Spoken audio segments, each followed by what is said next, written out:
કાયમી જમાબંધી દાખલ કરનાર કોર્નવોલિસ. હું છું રૈયતવારી પદ્ધતિ લાવનાર થોમસ મુનરો. હું છું માલવારી પદ્ધતિ લાવનાર ઓલ્ડ મેકેન્ઝી.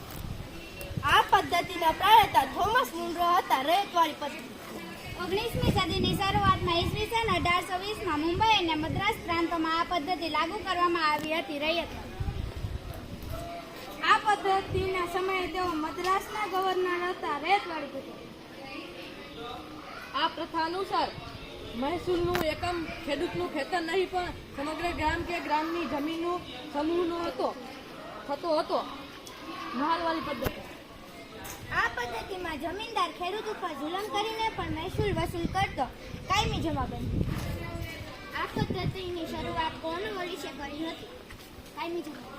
આ પદ્ધતિમાં જમીનનો મુખી પાસે આ પદ્ધતિમાં કોઈ પણ સ્થિતિમાં અનાજ ન પાકે કે નાશ પામે તો પણ રૈયતે જમીન મહેસૂલ આપવું પડતું. રૈયતવારી પદ્ધતિ.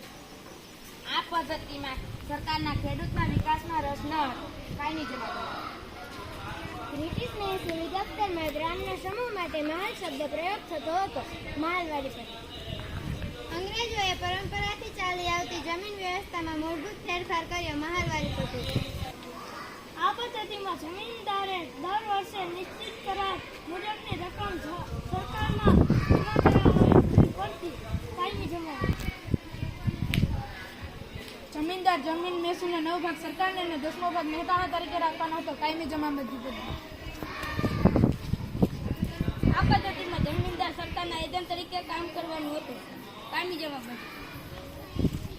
આ પદ્ધતિમાં ખેડૂતે નિશ્ચિત કરેલું મહેસૂલ જમીનદારને આપવું પડતું. કાયમી જમાબંધી. આ પદ્ધતિ થોમસ મુનરોએ કરી હતી.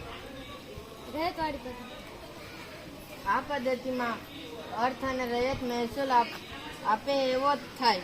રૈયતવારી પદ્ધતિ આ પદ્ધતિ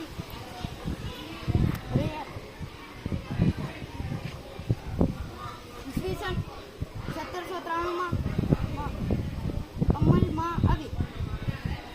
રૈયતવારી પદ્ધતિ.